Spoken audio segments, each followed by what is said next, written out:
Welcome to the Yeshua community. Today we enter one of Paul's warmest and most personal letters, the letter to the Philippians.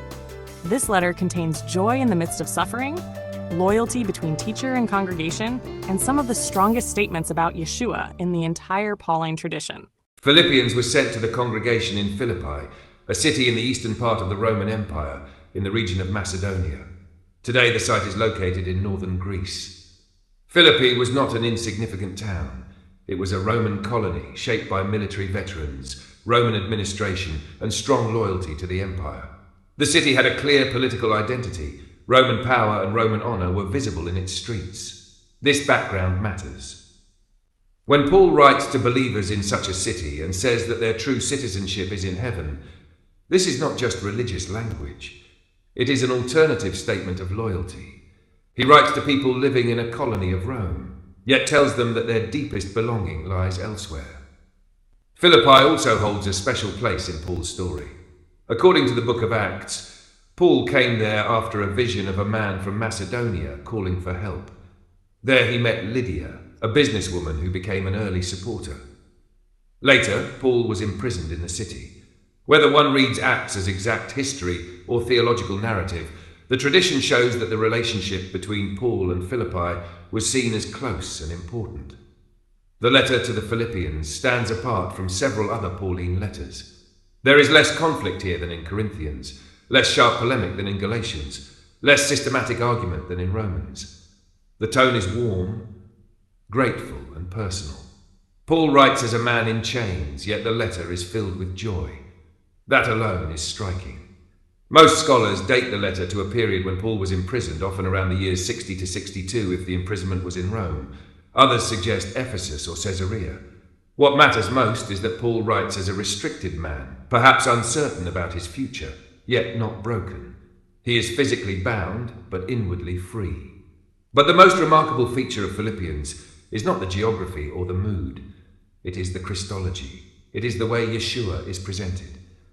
When we speak of high Christology, we mean views in which Yeshua is given a status far beyond the merely human. Not only prophet, not only teacher, not only Messiah in a political or earthly sense, but a figure with divine significance, cosmic role, or heavenly identity.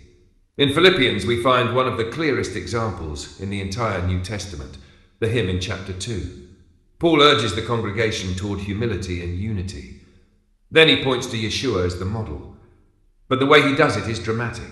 He says that Yeshua was in the form of God, yet did not cling to equality with God as something to exploit. Instead, he emptied himself, took the form of a servant, and became like human beings. He humbled himself and became obedient unto death, even death on a cross. Therefore God highly exalted him and gave him the name above every name, so that every knee should bow and every tongue confess that Yeshua the Messiah is Lord. This is explosive language. Let us pause at the phrase, in the form of God. What does it mean? Interpretations differ. Some see it as pre-existence, meaning that Yeshua existed with God before his earthly life. Others see it as status and representation, that he uniquely bore the image of God. Whatever reading one prefers, the level is very high. Paul is not describing an ordinary rabbi from Galilee. Then comes the self-emptying, often called kenosis. He gave himself up. This became a key idea in later Christian theology. The concept is that the exalted figure willingly moves downward, from honor to servanthood, from height to suffering, from heavenly status to the cross. Then comes exaltation. God gives him the name above every name. What is this name? Many believe it is the title Lord, in Greek, Kyrios. This word was often used in the Greek translation of the Hebrew scriptures as a substitute for the divine name. When Paul allows Yeshua to bear this title in such a context, it is difficult to miss how high he places him. Paul continues by saying that every knee will bow and every tongue confess him. This clearly echoes words from the prophet Isaiah, where it is the God of Israel who receives universal worship. When such language is applied to Yeshua, something immense happens theologically. Paul and the early movement include Yeshua within the sphere of divine honor.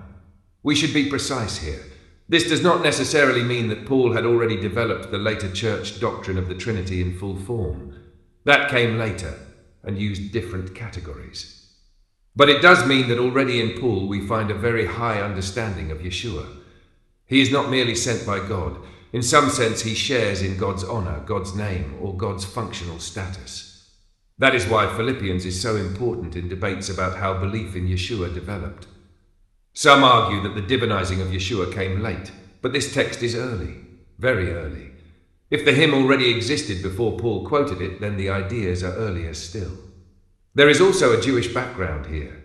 Jewish tradition included concepts such as wisdom, the word, the divine presence, exalted heavenly agents, and personified attributes of God. Paul is not necessarily thinking in pagan Greek categories when he lifts Yeshua so high. He may also be working within Jewish categories while pushing them to their limit. For those who see Yeshua primarily as a Jewish teacher, Philippians can be challenging. Here we do not meet only parables and ethics, we meet cosmic theology. At the same time, it is worth noticing why Paul uses this hymn, not for speculation, not for metaphysical debate. He uses it to teach humility.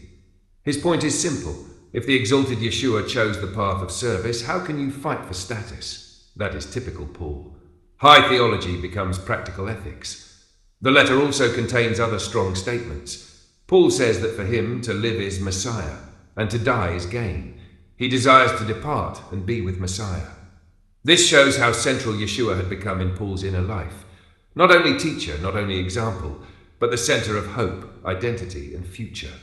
Later, Paul says that our citizenship is in the heavens, and from there we await the Savior, the Lord Yeshua the Messiah. Notice the word Savior. In Roman propaganda, titles like this could be used of the emperor.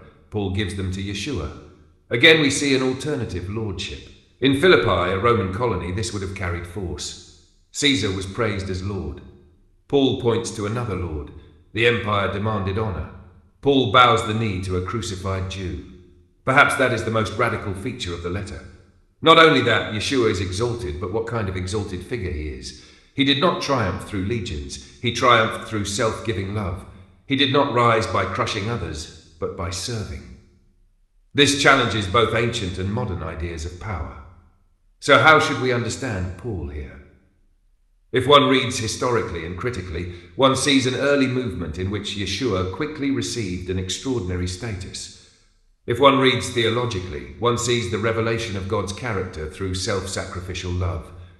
If one reads skeptically, one sees the beginning of the development that later led to the Church's high Christology. Whatever reading one chooses, the text cannot be ignored. Philippians is therefore a key letter, shorter than Romans, less dramatic than Galatians, less chaotic than Corinthians, yet perhaps more concentrated. Here we find warm friendship, the seriousness of imprisonment, joy under pressure, and some of the strongest statements about Yeshua in all of Paul's legacy.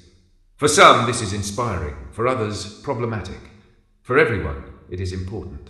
When we read Philippians, we see that faith in Yeshua had already moved far beyond the picture of a local Jewish teacher. At the same time, this exalted vision is not used for triumphalism, but for humility, unity, and service.